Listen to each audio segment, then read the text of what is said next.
Yes, we are live. Sawubona to you on this night, this Tuesday. It is September. I don't know why I'm talking about September. It is June. Don't ask me why I said September. It is June 13th. Yes, it is June 13th, right here on a Tuesday night, 7 o'clock Central Standard Time, and we are here for the good fight. Just want to remind us, I don't do it enough, but want to remind us that the good fight is a product of, it is an outgrowth of, it's an outreach ministry from Just Talk Consulting, which is my own consulting firm. And in this firm, we believe that every change that we need to affect on our journey toward collective liberation starts with just talking. But it's just talk. It's talk about justice. So it's talk that is strategic, it is powerful, it is poignant, it is significant, it is meaningful, it is transparent, it is vulnerable. It is all that we need to move us to action so that we are directly putting our hands to the plow, so to speak, that we are rolling up our sleeves and doing the necessary work for making sure that we are participating and engaging actively in this fight for justice for us all. And so that is why we are here, and Just Talk makes it possible. So I am appreciative to my own creation. I'm excited about it. I do want to say welcome, welcome, welcome to those of you who are joining us for the first time. And I know that there are those of you who are joining us for the first time because sooner or later, I am going to meet you. I'm going to meet you at church. I'm going to meet you at the grocery store. I am going to meet you at the gym. I'm going to meet you somewhere, and you will say to me, "Hey, I listen to you on Tuesday nights." And for that, I am grateful. So for those of you who are going to tell me that because this is your first time and you'll start listening, thank you for your presence in this space. We say Sawubona to you. It is a Zulu tribal greeting, which means hello on its face. That's really what it means. But the hello is so much deeper than that. This greeting is one that invites you in, that pulls you in, that gives you a big old country hug that says, we see y'all. We understand that when you show up in a space, that your eye is connected to the lineage of ancestors that you bring with you. So you are not alone. You bring and carry your ancestors with you. And so we greet all of you, and we want to receive all of you into this space so that you can know that you are heard, you are respected, you are welcome, you are honored, you are celebrated. That does not mean that we agree with you in everything that you say and do. It means that we understand that we are bound by our humanity. And in the spirit of the oneness of humanity, we can have conversations where we hold the both and. We hold the what you say, the yes and what you say. Okay, I can say yes to that because I give you, you have the right to say it, and I also have a right to say what it is that I think and that I feel, and how, and when that creates tension, how do we handle that? How do we hold it? How do we not allow it to sever our relationship? How do we work through it? How do we use it for growth and development, both spiritually and personally, socially and politically, all of the different ways that we can grow from being in conversation with each other. And so the Sawubona invites us into that oneness, and we, in that spirit of oneness, you are welcome in this space. For those of you who are not able to be live because you are doing whatever you are doing, do you? I get it. You may just now be getting home. You may have to cook. You may have to care for an elder. You may have to care for a child. You might just need to put your feet up for a minute. I get it. But then at some other time during the rhythm of your life, you will click on the good fight and you will give yourself over to the conversation. I am grateful for that as well. And I'm grateful for those of you who tell me that. It really warms my heart when I meet somebody who says, "Oh, by the way, I saw you the other day on the good fight." Yeah, I like it. I can't deny that I like the way that feels, that the conversation is happening, and the conversation happens whether I'm present for it or not. So I appreciate that. I do want you to know that there are ways that you can engage with the good fight on tonight. One of the ways that you can engage is to see yourself reflected in a mirror. So there's something that's going to happen tonight. There's something that's going to happen that your body just reaches out and grabs because it understands. It's like, yes, I know what you're talking about. I feel that. I've been there before. I've experienced that. And that's looking into a mirror. Who is this? Oh, there go Miss Norita. Hey, Miss Norita. T said you was gone somewhere. Y'all been on vacation or something. She was trying to tell me, but she can't remember all the details. And so I am glad to see you because she always asks, was Norita there tonight? That's what she'll ask. So good to see you. Thank you for being here. Another way that you can engage with the good fight is to look in a window. So somebody else's story is centered in the space. Like you have no idea what it feels like. You have no idea what language to use. You have no idea that people have experienced this. Like you're like, what? Like I'm hearing this for the very first time. And even though you're having all of these reactions, what you understand on a deeper level is that this is a gift for someone to share their story, whether it's those of us who are showing up like Miss Norita on the comment section, or it's those of us showing up in the text. The people that are being written about in the text, these are people, even if they're figments of the imagination, like we read books that are fiction, we read novels, and it comes to life. Like the book, the words come to life and they create these pictures and we go on this journey. Like that's what's happening with the characters in the text that we are reading. And so for us to be able to sit back and just have a glimpse into their lives, then that is a gift. And so that is one of the ways that you can engage, is to receive the gift of story on tonight. Another way that you can engage in the good fight is to walk through a door. And so beyond this 1 hour, so after I click in broadcast and I'm gone until next Tuesday this time, then what happens with the conversation? It continues to live inside of you. And what do you do? Do you think about it some more? Do you ask some questions? Do you read some articles? Do you engage other people in conversation? Do you write? Do you journal? Do you come up with your own story? Like what happens beyond this moment that your body says, hey, I want to keep going with this? And so that's walking through the door. And you can absolutely comment here, even live. Even those of you who are not live, you can comment. It'll pop up on my phone, and I will definitely respond to you. So those are the ways that you can engage with the good fight on tonight. And you can also choose not to do any of those things. You can just listen, and that is absolutely fine. So thank you all of you for being here on tonight. I appreciate your presence, and it is with gratitude that I say to you again, Sawubona. So tonight, so we've been doing this series. This is part 4. So for the last, so that would make this a month. For a month now, we have been talking about the Bible and inhumanity. And I started the series talking about the Bible as inhumane, like the Bible itself being inhumane.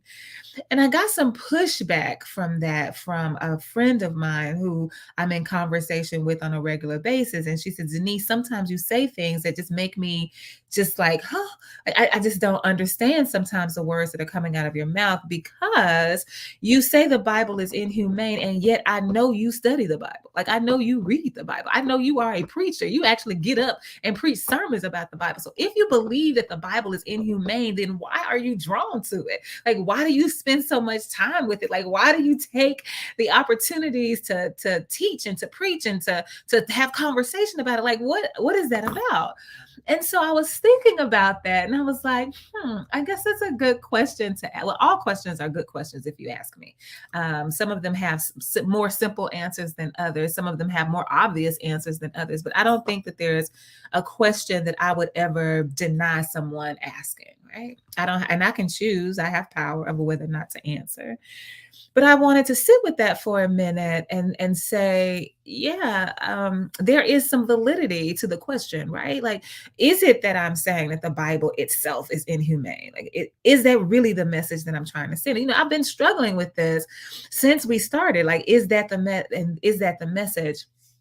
And I don't think that's the message for me. And so I just tweaked the title a little bit so that it doesn't say the Bible as inhumane.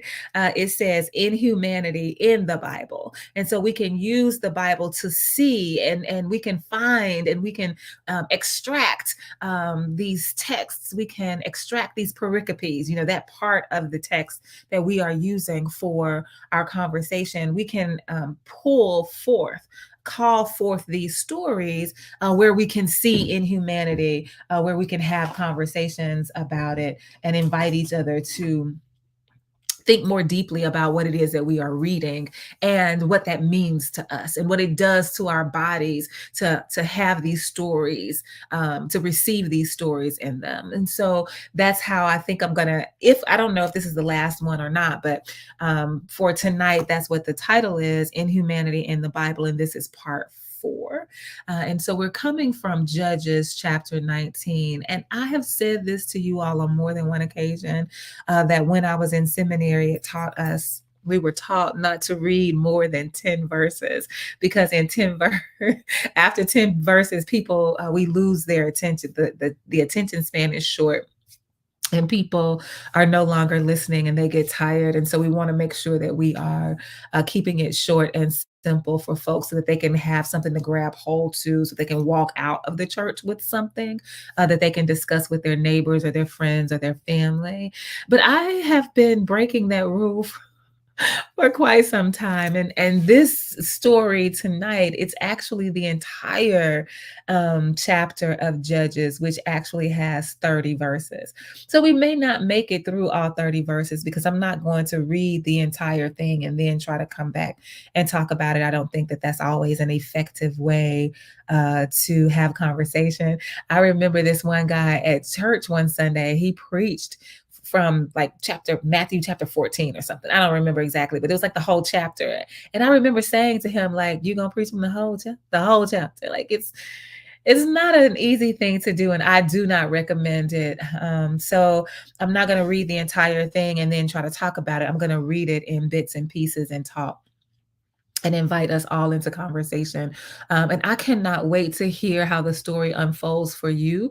It is always, always unfolding for me, like even live in the moment, real time. Things are happening in my body and in my brain and through my mouth that I did not anticipate before I got here. And so I'm excited always to see how the conversation goes. But I do want to take a moment to talk about how we got here to this particular, well, not necessarily to this particular story, because I was looking for, intentionally, I was looking for stories that I consider to be inhumane. But I was thinking about how we as a society have gotten to the point that we tell stories. Like there's an agenda to everything that we do, right? It's really hard now to find something that is pure, right? Like a conversation, a newsletter, an article, a book, like something that is not rooted and grounded in someone trying to feed us a certain way of thinking. And there are those agendas that I do think are good, like good and pleasant and pleasing. And then there are those agendas that I think that we need to be careful about. Like, let's really think about what would be the motivation for this particular story. And so I've just been thinking about that when I watch the news, when I read the news. I've even started reading Apple News, because I'm fed up with CNN and the way that they tell these same stories over and over and over again from the same perspective, like not offering us enough nuance for us to have our own opinion. And so just really just thinking about slowing down when we receive information, to see how it is that we are affected by it, and to stop glossing over things, and stop just regurgitating things that we've heard without at least finding out for ourselves what it means to us, taking the time to interrogate it and to examine ourselves and our thoughts and our feelings. Like, just slow down with it. So I've just kind of been on that trip. And I want to make sure that we do that tonight with this passage from, not this passage, with this chapter. And actually, the story does not end in Judges chapter 19. It continues on to chapter 20. But I I feel like for the purposes of the conversation about inhumanity in the Bible, Judges 19 is enough. It gives us enough to wrestle with without us going over into chapter 20. But I do want you to know, for those of you who may continue to, may choose to walk through that door, you want to keep reading, then you can know that it does not stop in at the end of chapter 19. So I think I'm going to put up the first 7 verses. I think we just do 1 through 7. And I may not even read all 7 because there's so much to talk about. But here is the story of Judges chapter 19. And we're going to read it in parts. And after each reading, I'm just going to pause for a minute for us to Selah. Selah, to pause and just to calmly think about it. So to let the words just wash over us, so that we can just sit. I think at church we do ourselves a disservice because we're kind of on this. I don't know. Well, I don't know about your church, but I've been the pastor of churches where they want me to be on a time schedule. Like, you got to hurry up and get out so that we can get to the diner, to the Chinese restaurant, or wherever we were going before the Baptists get there, because we don't want the line to be too long. Or there are some Sundays where there's some sports game happening, and you got to hurry up and get out because we want to make sure that I get to see the game. Or there are other times when people just don't want to be in church beyond an hour. So you got to hurry up and get it done in an hour. And so we are just kind of rushing through the service, through the liturgy, through everything, through the songs. The songs are so fast. I find myself playing fast these days. And so this Selah moment gives us an opportunity to just stop, right? Like, just stop and just let the word, like, hear the words. And you'll have the words up in front of you as well so that you can see them. I think that that's also important. I don't see very many people bringing their Bibles to church anymore. We're trusting the words that are coming out of the reader's mouths. And in some cases, the reader botches up. Like, the reader has difficulty reading the text, and so their hesitancy and their deficiency in reading also affects the way that you hear it. So being able to read it for yourself matters on so many levels. So I'll have it up for you to see, and then I will read it for you, and then afterwards we will pause for a moment, and then I'll begin to have conversation. Okay. And so here's Judges. I think it is chapter, I know it's chapter 19, but I think it's, yeah, Judges 1 through 7. At that time, the Israelites did not have a king. There was a Levite who lived far back in the hill country of Ephraim. He had taken as a wife a slave woman. She was from the city of Bethlehem in the country of Judah. But his slave woman had an argument with him. She left him and went back to her father's house in Bethlehem in Judah. She stayed there for 4 months. Then her husband went after her. He wanted to speak kindly to her so that she would come back to him. He took with him his servants and 2 donkeys. The Levite came to her father's house. Her father saw the Levite and came out to greet him. The father was very happy. The woman's father led the Levite into his house. The Levite's father-in-law invited him to stay. So he stayed for 3 days. He ate, drank, and slept in his father-in-law's house. I'm going to stop right there.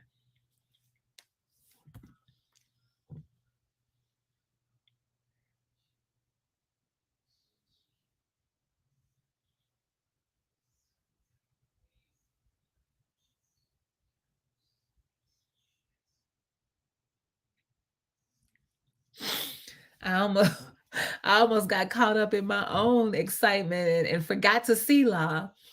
But I want to stop right there with to make sure that we are on the same page with the story. And the story is about a man who went to Bethlehem and brought back a woman that he was going to take as his wife, who was also a slave. And I just want to pause for a moment to think about, what do we call it when you've got 2 things, like the oxymoron? There are 2 things that don't fit, that don't go to, like, how is that possible?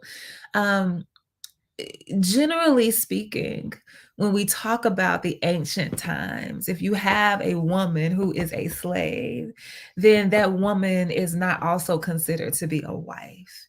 In the time that this book was written, there are the communities believed in polygamy, having more than one wife. They also believed in having wives and also having concubines. They also believed in having wives and concubines and slaves. And so there are different categories of women that belonged to the men. And I meant to say belonged to the men.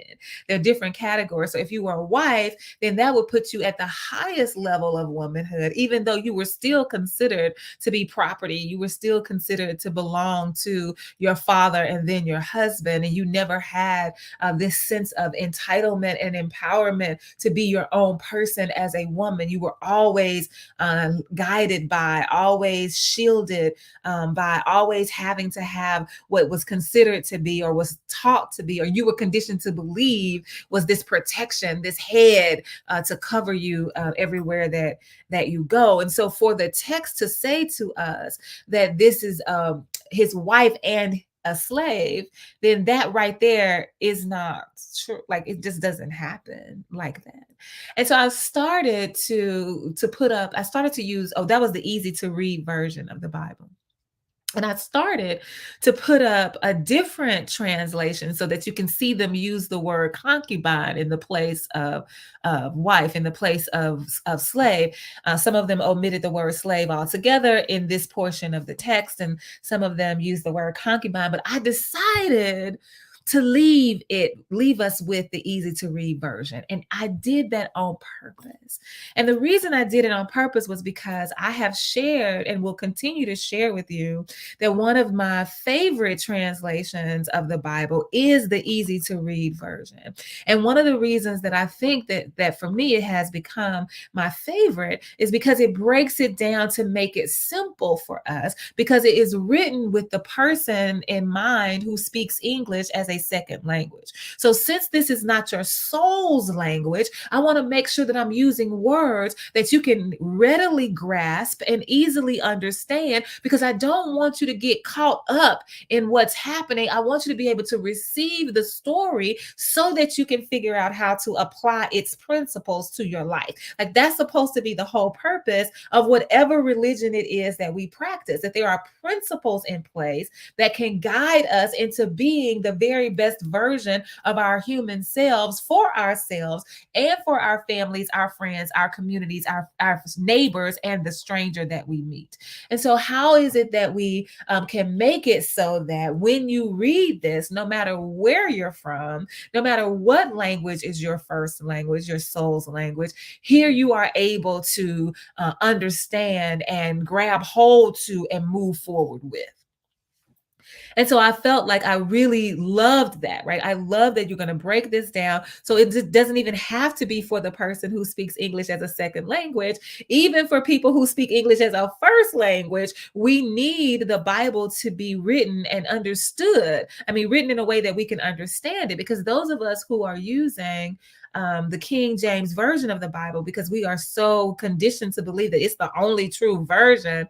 It's funny that we say that, because a lot of people who believe in the King James version, they are homophobic. Like, they don't believe that people who are LGBTQIAA2SP plus, they don't believe that God loves them. But King James, the one who translated it, was gay. So it's like, I do not understand. Sometimes I don't understand the words that are coming out of our mouths. And that's just it. We don't understand it either, which is why I was saying it's so important for us to slow down and think about things and to understand better what we believe and why we believe it. Because some of us really do stick our foot in our mouths when we talk, because we have not taken the moment to be still. We have not taken the time to understand what it is that we say that we believe. And so I was thinking about this for my own life. So I've been talking about how important this particular translation is, because of its ability to simplify things so that we can keep the main thing the main thing. But today I realized, I don't think I've ever realized it before until today. the inhumanity in the inhumanity in the translation itself. Because when we begin to do things like call this slave a wife when she's really not, then we're sending a message to the reader. And so the reader is able to think differently about the husband. Because if you say to me, this is your wife, I feel one way. You say to me, this is your concubine, which means that this is a woman that you have in the home with your wife, then I'm going to understand that to be different. If you say to me that this woman is your slave, then that's a totally different relationship. You can have them all under your house if you want to, but the relationship is absolutely, the dynamic in the relationship is absolutely different based on the words and the language that you use. So for you to call this woman his wife and then refer to her as a slave, see, you're not telling the truth right now. You're painting a picture that is not as accurate as it should be. And if you say that this translation is for those who speak English as a second language, then why are you sending them a different story about what really happened in the Bible? Why do you want them to read and understand things in a different way other than how they actually happened? Why are you distorting the historical truth of this particular moment? Like, why would you do that? And that question, of course, can be applied to those of us even now, like as Black folks. Why are the books that we reading in school, the books that our children are reading, the books that our grandchildren are reading, like, why are these books telling stories that are not accurate as it relates to the historical facts as we know them? Not as somebody told us, but as we know enough now to tell a different story about what has happened, about who we are as a nation, about who we are as a people, about who we are as a community of humans. We know that the stories that we are telling are not true, and yet we fix it so that the certain populations receive certain information because we're feeding them a certain story that we want them to have. And so I'm not going to perpetuate that story. This woman is not his wife. This woman is his slave. Now, I don't want to talk about that tonight, but we can spend some time at some point talking about the nuances of slavery, right? We talk about people like they had slaves in the Bible. Yeah, they did. Slaves in the Bible and slaves on the United States soil were not the same. Neither one of them is good. I'm not saying that at all, but there are some nuances that are worth considering just for the purpose of conversation and education. But right now, I just want to make sure that you hear me when I say that this woman was a slave, not a wife. And I'm going to point it out later when he says it himself. Right? And so you don't have to take my word for it. And my interpretation of it, he, the husband in the text, is going to say it out of his own, well, when I say out of his own mouth, of course, the writers are putting these words in his mouth. I'm expecting that to be understood when I say he's saying it out of his own mouth. And so here is this story where this slave she was brought from Bethlehem in Judah.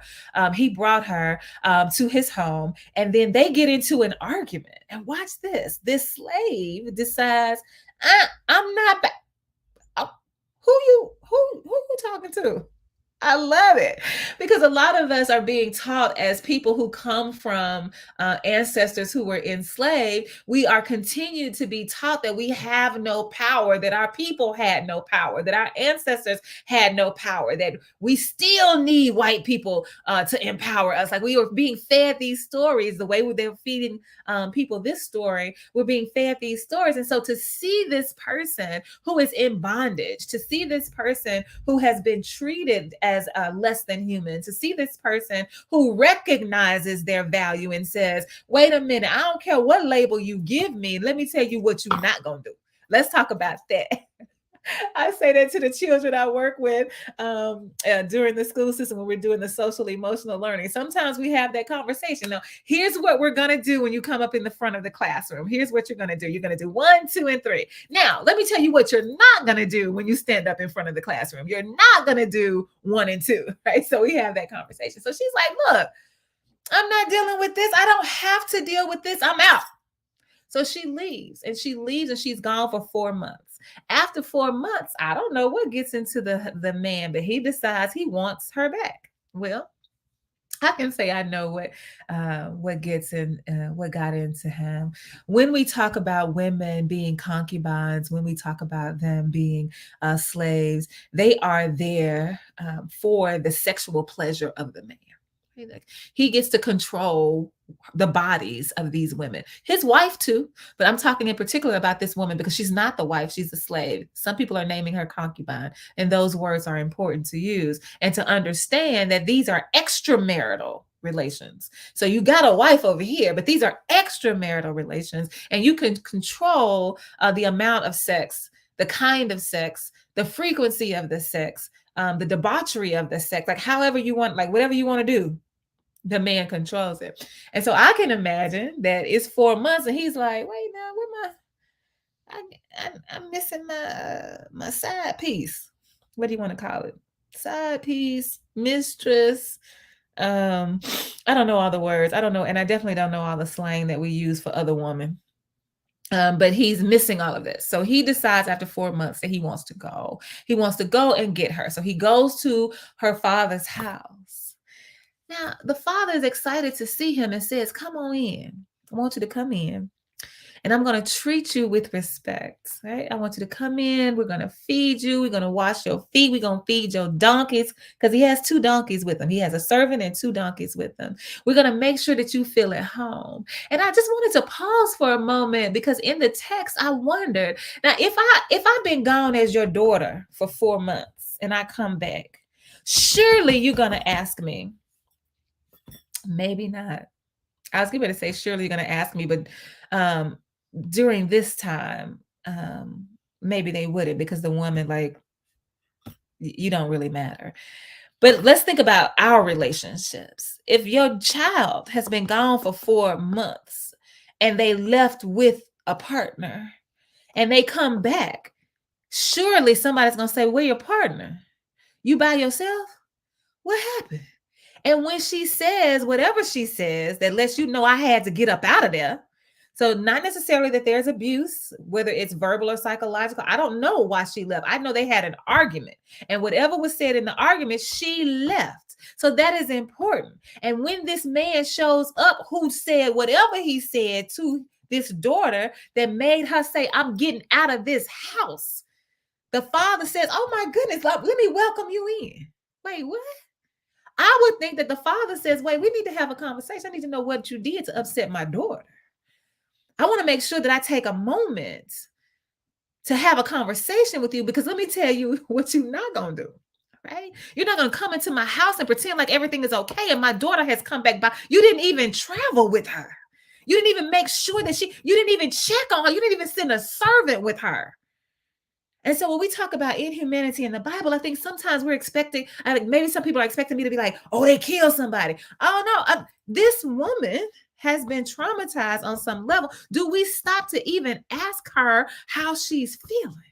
Do we stop to even center herself? Do we stop to even pay attention to what's happening in her body? Do we give ourselves over to her to just sit in silence until she's ready to talk? We just say, come on in, let me wash your feet.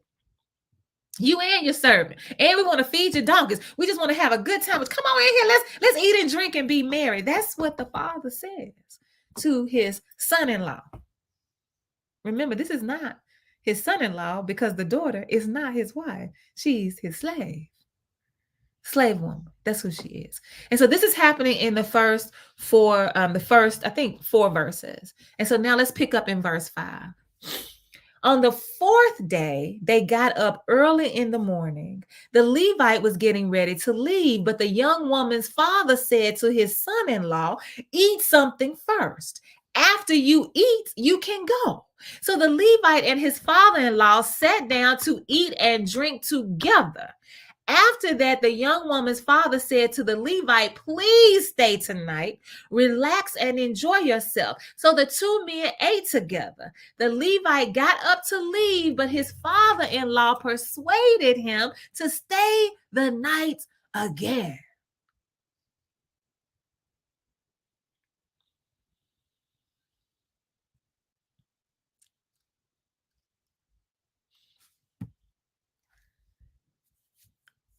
yeah, is it just me? Why won't the father-in-law, why won't the woman's father let the man take his slave woman? Why won't he let them go? It's 4 days later. And he's still talking about, no, no, come on, let's eat and drink together. What is that about? I really have not spent enough time trying to figure that out. I don't think I have enough information to come up with an answer. The answer I come up with is very, is very,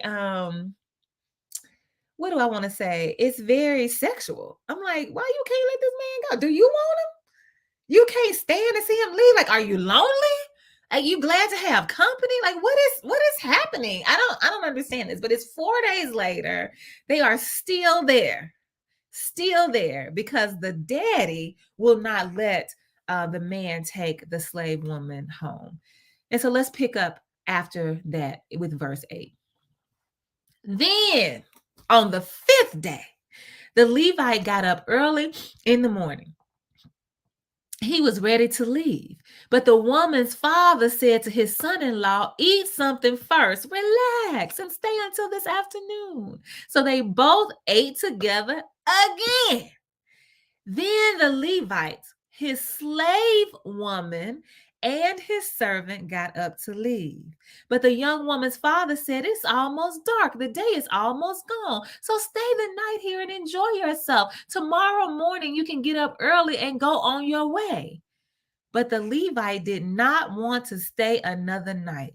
He took his 2 donkeys and his slave woman. He traveled as far as the city of Jebus, that is Jerusalem. The day was almost over. They were near the city of Jebus. So the servant said to his master, the Levite, let's stop at this Jebusite city. Let's stay the night here. But his master, the Levite, said, no, we will not go inside a strange city. Those people are not Israelites. We will go to the city of Gibeah. The Levite said, come on, let's try to make it to Gibeah or Ramah.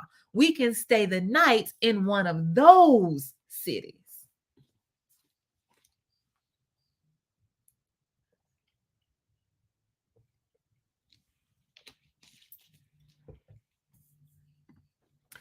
Did you notice the difference in the language when referring to the young woman? So now she's the slave woman, right? That's who she's been from the beginning. She's not the wife, she is the slave woman. So on the 5th day, the father of the slave woman tries again to get the man to stay, the Levites. And he says, this time he puts his foot down. He's like, no, we are leaving. I want my donkeys. I want my servant. I want my slave woman. And I am ready to go.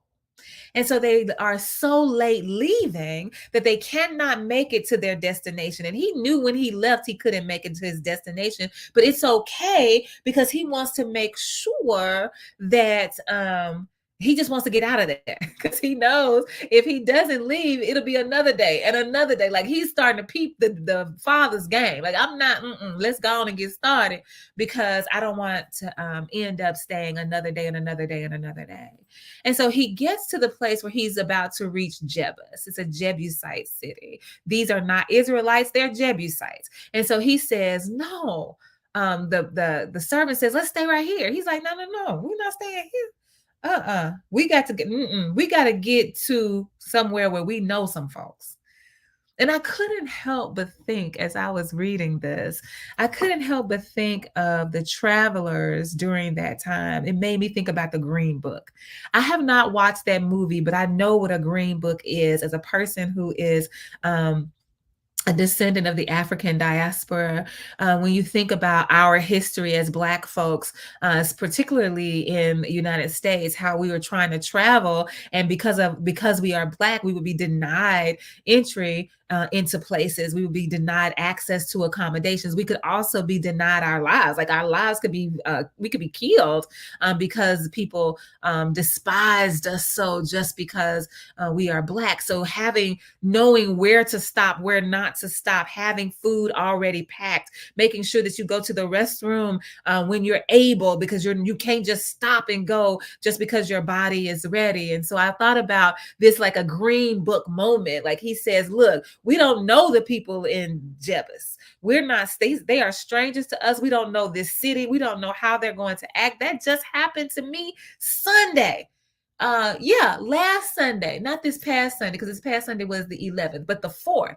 I went to a wedding that I was invited to, and it was way out in Conway. And I had never been to this part of Conway. And I'm taking all these winding roads and I'm going, and I end up in this beautiful edifice. This church was beautiful. I was just staring at the chandeliers alone. There were 3 chandeliers in this church, and the back of the church was nothing but window. It was amazing. Then we walked across the way and we ended up in the, what I guess would be called the fellowship hall. And it was huge, like it was nice size, but there was a huge chandelier in it, just one, same kind as the other one, but just like 3 times the size, if not 5 times the size. And I was just amazed. It was so beautiful. I could not even talk. I just had to sit and look in wonder at the chandelier. But all that beauty and all that wonder and all that awesomeness did not stop me from realizing that I'm a Black person in the city and I don't know anybody. And so I said, I tell you what, I'm like, is this a Sunday on time? I'm not going to get caught here when the sun goes down. I treasure my life. I might not make it out. I don't know what's going to happen with these people. And then I didn't even share my location. Did I share my location with somebody? Yeah, I share my location with my friend there. Like, I'm going to share my location with you because you the last person that I'm talking to. I don't even know if anybody else knows where I am. You might not find my body. Like, this is a real conversation that I'm having. And ask me, did I leave before it got dark? Yes, ma'am, I did. Yes, sir, I did. Yes, my gender nonconforming sibling, I got up out of there before it was dark. And so I felt this. We say you see yourself in a mirror as you are reading. That's one way you can engage with a good fight. I'm like, I feel you on that, Levite. I am not, I'm not stopping him. I'm going to keep going until we get to somewhere where we are more comfortable because the Israelites, our people, are there. That's what we're going to do. And so they are continuing to travel as we pick up in verse 14. So the Levite and those with him traveled on. The sun was going down just as they entered the city of Gibeah. Gibeah is in the area that belongs to the tribe of Benjamin. They planned to stop there and stay the night. They came to the city square and sat down, but no one invited them home to stay the night. That evening, an old man came into the city from the fields. His home was in the hill country of Ephraim, but now he was living in the city of Gibeah. The men of Gibeah were from the tribe of Benjamin.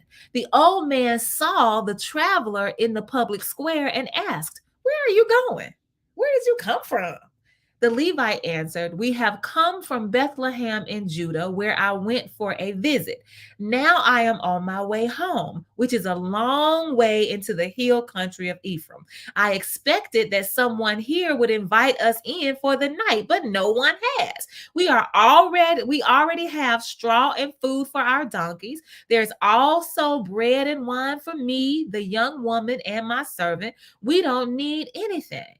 The old man said, "You are welcome to stay at my house. I will give you everything you need, but don't stay the night in the public square."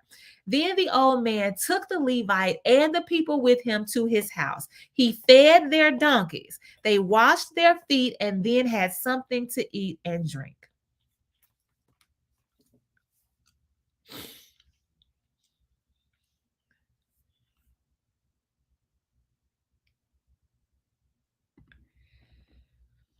This is not the first time that we've seen how they care for these donkeys. Remember, they wash the feet of the donkeys. They wash the feet of the people, and then they wash the donkeys. They're gonna feed everybody.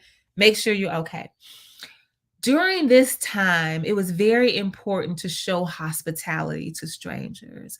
Um, that's why there's a verse in the Bible over in the New Testament that talks about loving your neighbor as yourself. So this person who shows up in the square is your neighbor. You don't know this person, but if they show up in this square, then that means then that they are in need. And how do we treat our neighbors? We love our neighbors as we would love ourselves. If I am somewhere and I am in need of shelter and food or drink or clothing, whatever it is that I need, I would hope that someone would come and assist me in my time of need. So just like I want someone to treat me, then I am going to extend that same human courtesy to someone else. So here we have people who show up in the square. It is our responsibility as neighbors. It is our responsibility as humans. Not because I'm Christian, not because I'm Muslim, not because I'm Jewish, not because I'm Buddhist. It's because I am a human understanding that people need accommodations. And if I have them to offer, then that is what I'm going to do. I'm going to extend to them the courtesy of treating them as human, the same way I would want a person to do to me. But whether or not a person does it for me, I'm still going to do it for another person. And so here we have this man, the Levite, who's there, and he's expecting somebody to. I mean, it's the custom, it's the norm, and it's not happening. So here comes this man. He's coming out of the field, and he's like, "Who are you?" Like, you can tell it's a stranger. Don't act like y'all can't tell when strangers in the house. Go to church. Let me tell you something about the church I go to. It's predominantly white. If a black person walk up in there on Sunday, baby, we know you don't belong here. I mean, we roll out the red carpet, baby, because we recognize that there is a visitor in our midst. We know who's here, who's not. Bring somebody to the family reunion and see what the whole family be like. Who this is? Who your people? And so the man is walking by the square. He's like, yo, you don't belong here. So he says, who are you? Where you come from? Like, what's going on? What's your story? And so the man offers him accommodations. You cannot stay in this square. That's not how this works. That is not how we roll. Come to my house. The man goes to his house. He takes care of the donkeys, takes care of the man and the woman and the servant. And now they're at the house. And so we're going to pick up with the last verses of Judges chapter 19. Here are verses 23 through 30 to end our story. The old man went outside and said to them, oh, wait. I didn't do that right. Oh, yes, I did.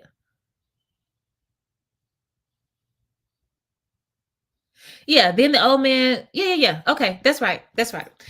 The old man went outside and said to them, oh, we missed verse 22. That's what happened. We stopped at 21 right here. Yeah, we stopped at 21 right here. And then, so we missed verse 22. I got to get verse 22 in there because verse 22 is this is huge. Oh my goodness. I'm so sorry that I missed verse 22, but I'll be right back with it right now. How did I do that? Verse 22. Okay, let me come back. Give you verse. Let me hide this for just a minute and give you verse 22.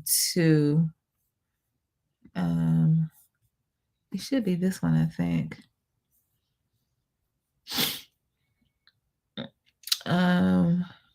So this is at the end. It's with 21. He says, come on in. We're going to make sure that we take care of the donkeys. We're going to give you something to drink. And here's verse 22, just 22. Can you see my little cursor right there? Verse 22.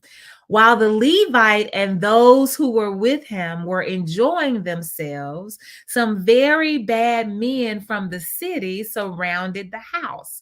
They began beating on the door. They shouted at the old man who owned the house. They said, bring out the man who came to your house. We want to have sex with him. Verse 22 again. While the Levite and those who were with him were enjoying themselves, some very bad men from the city surrounded the house. They began beating on the door. They shouted at the old man who owned the house. They said, "Bring out the man who came to your house. We want to have sex with him."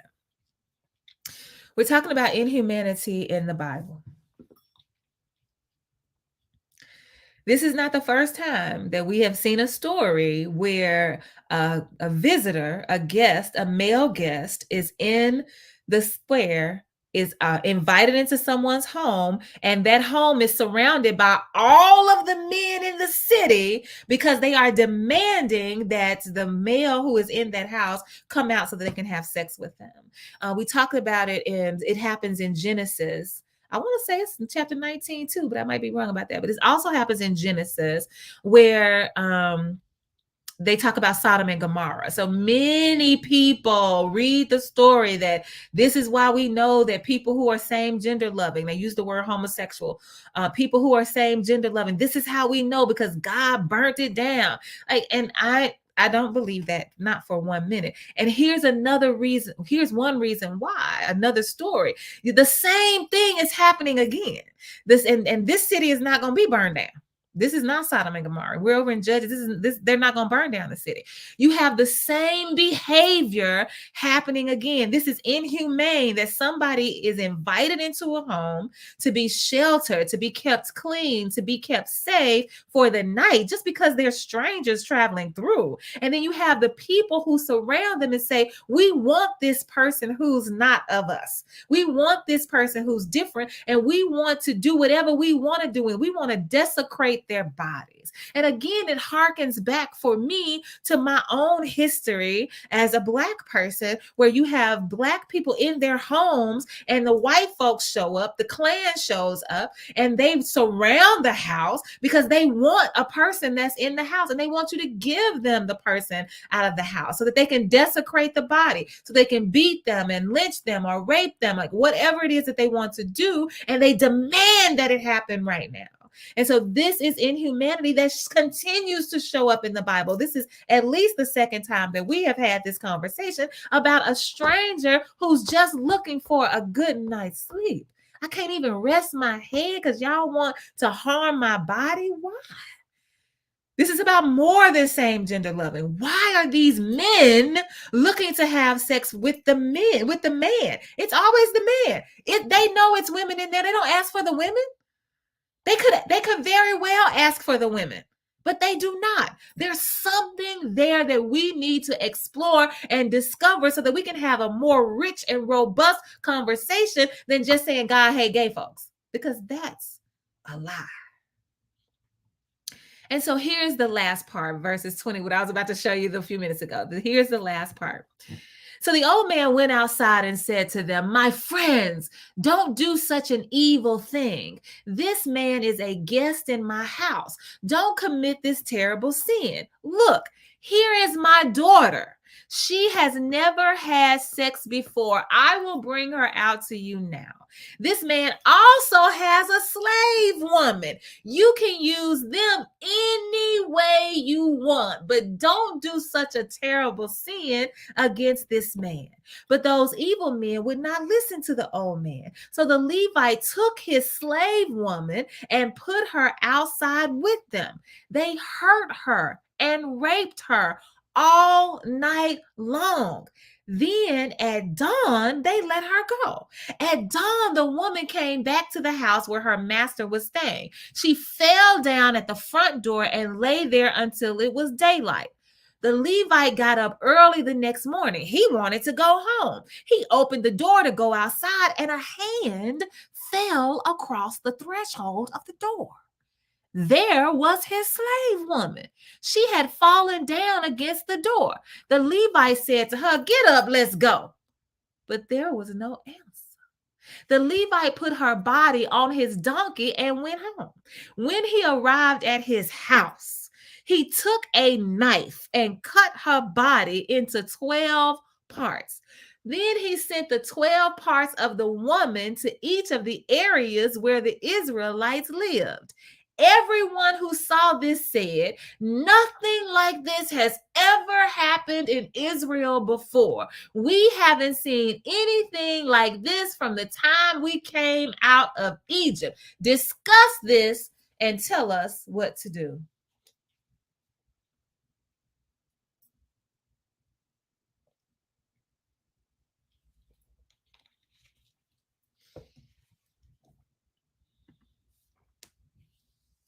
We're talking about inhumanity in the Bible.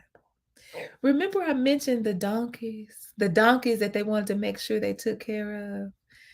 The donkeys, we want to make sure we wash them and feed them. But when the men from the city come and they want to harm a body, we don't say, "Hey, do what you want to do to these animals." Why? Because that's bestiality. Oh my goodness, that would be a sin. We don't want anybody to do that. Instead, we would rather protect the animals. But you can have my daughter who's a virgin, or you can have the slave woman. Do anything that you want to them, but do not commit the sin. And so, person will say, "Well, what's the sin? It must be homosexuality." No, it's not. The sin is to treat your neighbor, to treat this man. Let me get it right. Your sin is to harm this man who is a stranger, who has status. This man who is a master, he has a servant and donkeys. This man who can command that the father of the daughter give her to him.